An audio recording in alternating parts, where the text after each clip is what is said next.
जय श्री राधे, जय श्री हितवरिवंश, राधा वल्लभ लाल की जय, श्री सदगुरुदेव भगवान की जय। हूँ काजल पटेल। श्री जी की कृपा से मेरे मन में एक भाव आया है कि यहाँ कई सारे भक्तों, महान पुरुषों और महासंतों हुए हैं, तो हम उसका जीवन चरित्र को पढ़े, देखे, सुने और समझे। आज के समय में हम सब अपने धर्म के बारे में तो जानते हैं, लेकिन उन महान पुरुषों, इन महान संतों के बारे में नहीं जानते। हमारे जीवन में सिर्फ इतिहास नहीं, लेकिन एक प्रेरणा है। आज मैं एक भक्तमाल श्रृंखला शुरुआत करने जा रही हूँ, जिसमें कई सारे भक्तों ने अपना पूरा जीवन भक्ति में समर्पित कर दिया। एक भक्तों के जीवन के बारे में जानेंगे, समझेंगे और सीखेंगे। तो मैं भी स्वयं इन भक्तों के चरित्र का अध्ययन कर रही हूँ। मैं भी आपके साथ सीखूंगी, समझूंगी, देखूंगी और आपके साथ मैं भी कुछ नया सीखूंगी और आप लोग तक मैं जो कुछ सीख रही हूँ वो आप लोग तक पहुँचाऊंगी।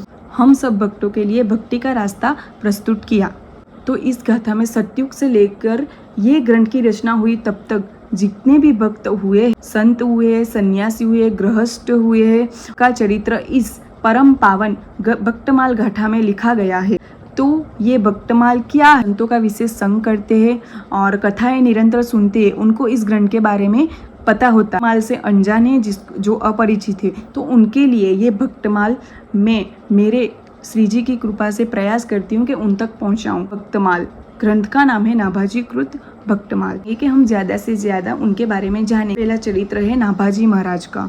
नाभाजी महाराज के पिता का नाम है रामदास जी और माता का नाम है जानकी जी। खुशी आती है जब एक दाम्पत्य जीवन में संतान सुख की प्राप्ति होना। तो संतान सुख की प्राप्ति के लिए जी और जानकी जी के यहाँ एक पुत्र का जन्म होता है, जो जन्म से ही नेत्रहीन हो कि माता को, जानकी जी को बहुत दुख होता है। वो भविष्य के लिए बहुत चिंतित होते हैं कि उसका भविष्य कैसा होगा। एक नेत्रहीन बालक पूरी जिंदगी कैसे गुजार सकेगा। जब माता पिता नहीं रहेंगे तब वो अपनी जिंदगी को कैसे निर्वाह करेगा। पिता रामदास जी ज्ञान देते हैं कि किसी भी संघर्ष के पीछे हम लोग संघर्ष से डरे नहीं, बल्कि उनका सामना करें, उनसे सीखे कि हम आगे कैसे बढ़ेंगे। माता पिता अपने संतान को संपत्ति ना दे, जीवन को कभी बदल नहीं सकती, लेकिन संघर्ष जीवन को बदल सकता है, संस्कार जीवन को बदल सकता है। इसलिए नाभाजी दास के पिताजी घबराए नहीं। ये मेरा संतान नेत्रहीन है, मेरे पुत्र को ज्ञान के नेत्र दूं तो इनका भविष्य आकाश की तरह उज्जवल और बड़ा हो। इसलिए उसके पिताजी ने उसका नाम रखा है नाभा।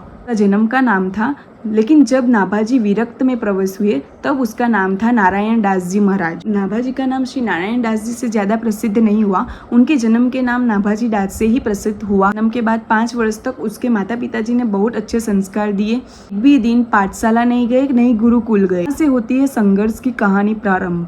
कई लोग कहते हैं कि मुझे किसी ने साथ नहीं दिया, इसीलिए मुझे सफलता नहीं मिली। लेकिन कभी कभी ऐसा होता है कि साथ देते हैं तब क्या सफलता मिलती है? निश्चय तब होती है कि जब उसके पीछे हम संघर्ष कितना करते हैं, मेहनत कितना करते हैं। सफलता के पीछे जरूरी नहीं होता कि हमारे साथ किसी का साथ भी होता है कि हम कितने विवेकी है, कितना हमें श्रद्धा है, कितने विश्वास से हम काम करते हैं, कितनी सफलता के लिए हम कितना भागते हैं। इसीलिए कहा गया है कि दुख से मत घबराना पंछी, ये जग दुखों का मेला है। भीड़ बड़ी अंबर, लेकिन उड़ना अकेला है। तो जब पंछी भी पूरे झुंड के साथ आकाश में उड़ते हैं तब पंछी को भी पता है कि मेरे साथ सब लोग हैं। लेकिन जब बगल वाला पंछी जब उड़ता है तो हमें लगता है कि ये पंछी मेरे साथ है, लेकिन उड़ना तो पंखों के सहारे ही उड़ना पड़ता है। लेकिन हमें अपनी सफलता विफलता के लिए दूसरों को भार मत देना चाहिए।